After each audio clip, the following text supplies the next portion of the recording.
All right, so this is called computer output. So there are several different ways that I could give you bivariate data. The first way was when I gave you all of the data points.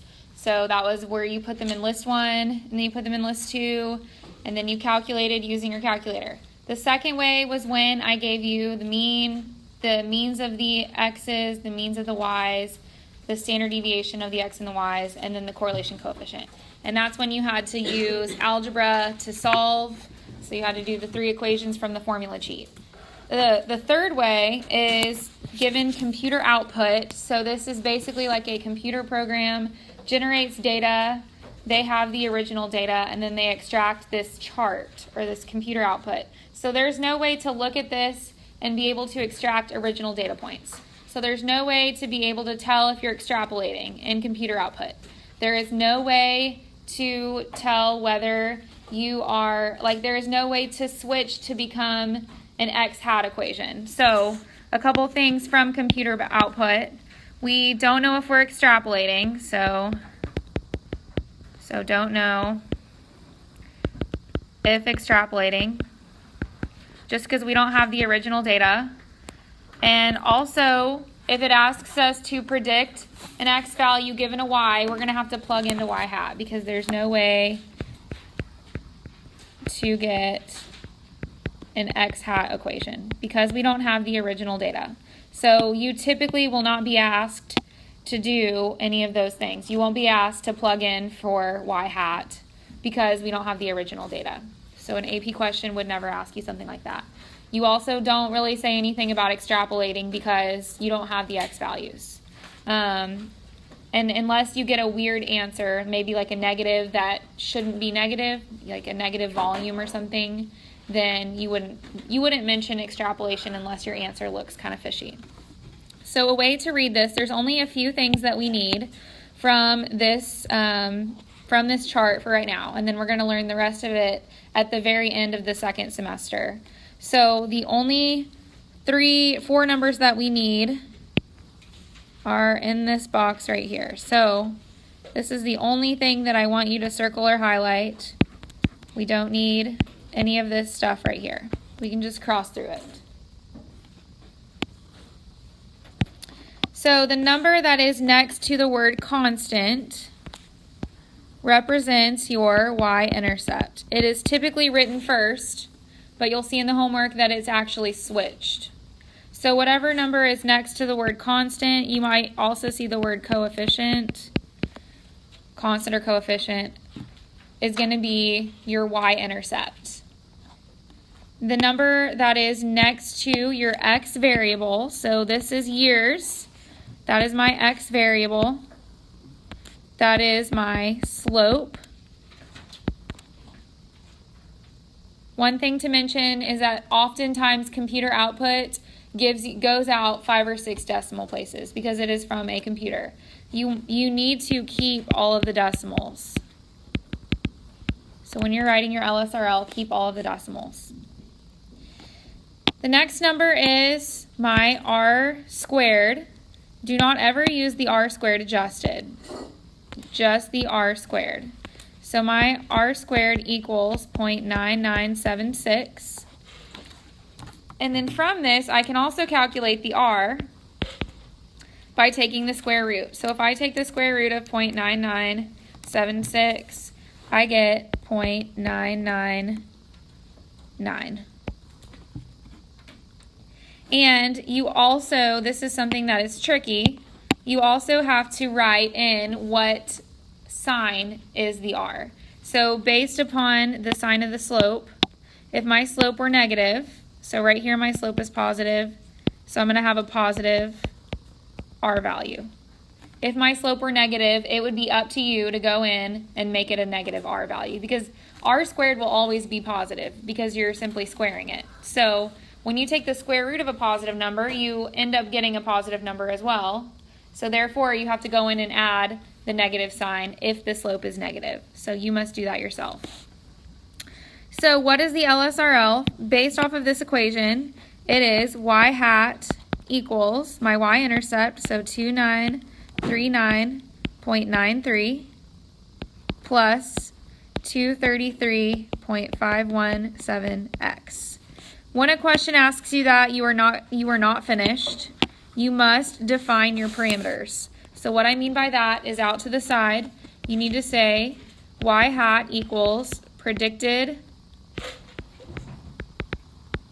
What is my context of the problem? Do we have to do them? Yes. We had to write y hat equals predicted. Oh, no, on the quiz, no, we haven't learned this stuff yet. No, we haven't learned this stuff yet.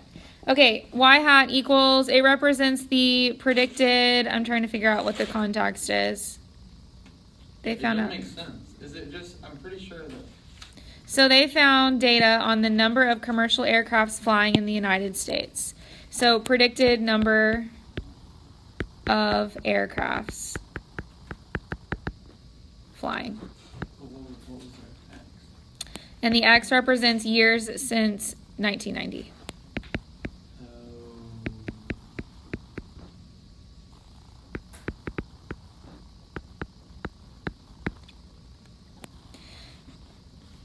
Something to mention is that usually they don't give you the X values in computer output, but I did just notice from the context of the problem, it says from 1990 to 1998.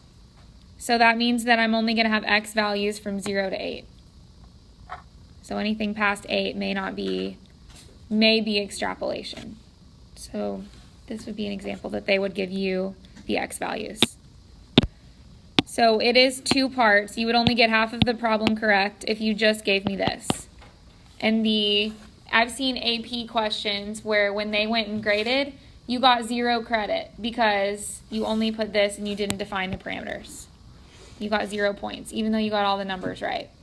So if you forgot to define your parameters and maybe you forgot a hat, you got 0 points, even though you got y equals 2939.93 plus 233.517. So the 3 things they checked were the hat, the parameters, and the equation. And you only got the equation right, so you got 0 points. And that happens a lot of times on these types of questions.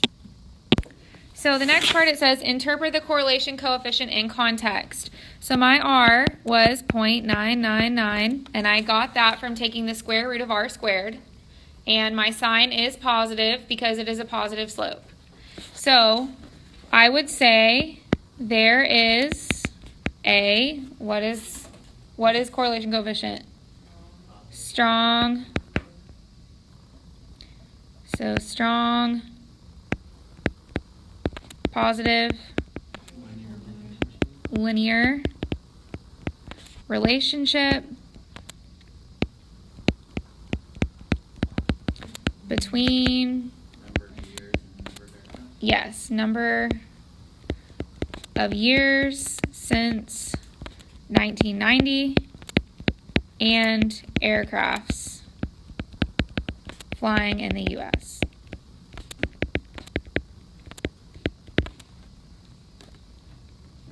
Okay, interpret the coefficient of determination. So that is my R squared. R squared I'm just pulling from the computer output. And so the R squared was what? 0.996. And so it is in a percentage, so I'm going to say approximately 99.6% of the, what's that word? Starts with a V. Variation in Y. What is my Y? Number of aircrafts.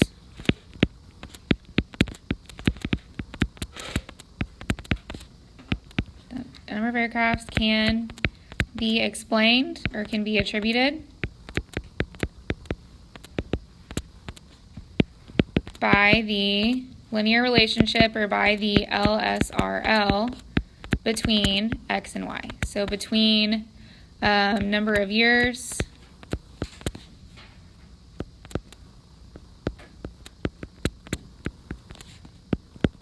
since 1990 and number of aircrafts. Well, it's measuring number of years since 1990. Yeah. And number of aircrafts flying in US. Okay, interpret the slope. What was my slope? 233.5 what? 517.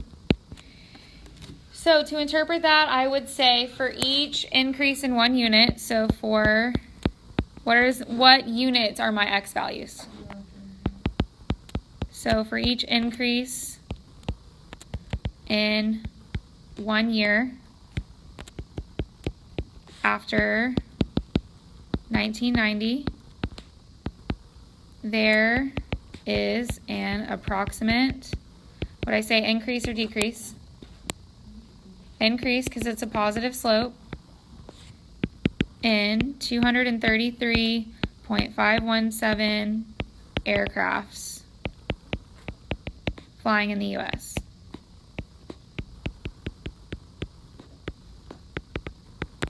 How do you know which ones go on what axis? So it's easy on computer output because whatever word is next to your slope is your x variable. So in this case, it says years. So years is my x.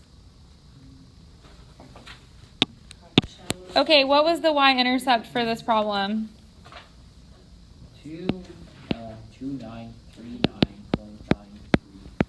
2939.93. Okay, so when x is 0, what does it mean when x is 0? When it's 1990. So in the year 1990.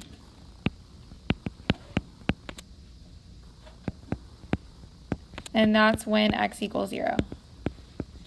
That's what x equals 0 means. In the year 1990, the y value, so the number, this pen is not working, the number of aircrafts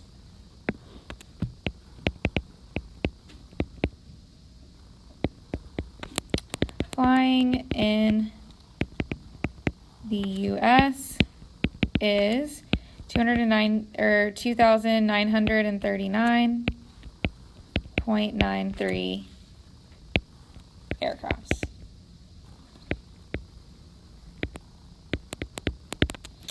Okay, predict the number of commercial aircrafts flying in the US during 1995. So during 1995 would be, the x value would be what? 5. So x equals 5. So y hat equals 2939.93 plus, I forgot what my slope was.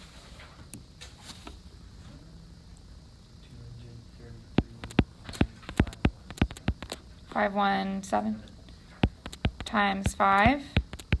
So when you plug that in,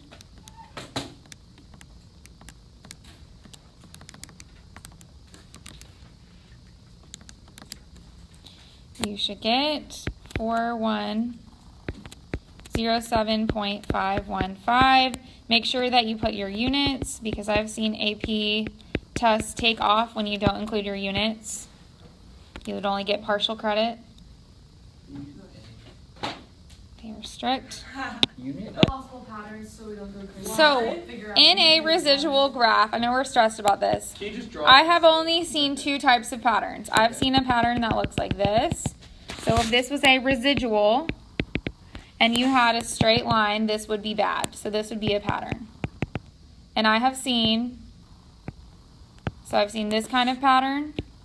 I have seen this kind of pattern where it's curved. It's not as obvious, but if it's like a half difference.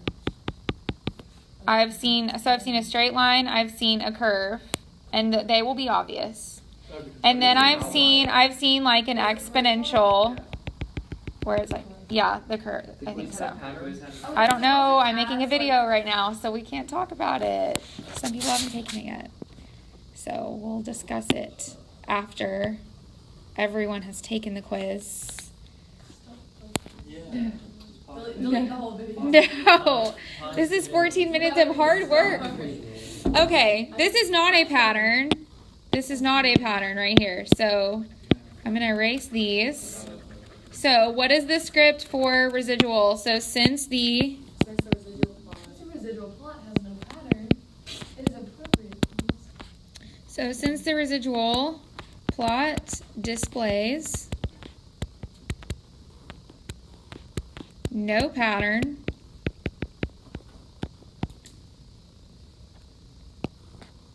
a linear model is appropriate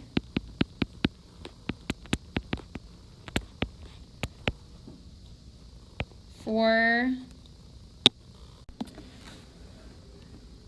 so basically if it has, you're not trying to make a pattern like this. You're not trying to connect the dots like that. They need to all be clustered together to form some sort of curve, some sort of line, some sort of exponential function. But you're not taking each individual point and connecting the dots. Because you could make a pattern out of anything if you tried to do that. It's like the points are being clustered at specific values that form a pattern. Does that kind of make sense? Sweet. Yeah, because if you wanted to connect the dots, you could make it, you could say anything makes a pattern. Yeah, that's what. But if you're just eyeballing it at your first glance, does it look random or does it look like it's forming, like they're coming together and they're forming some sort of shape? Yes, they're coming together, like bees swarming towards a line. That's good. Yes, a line.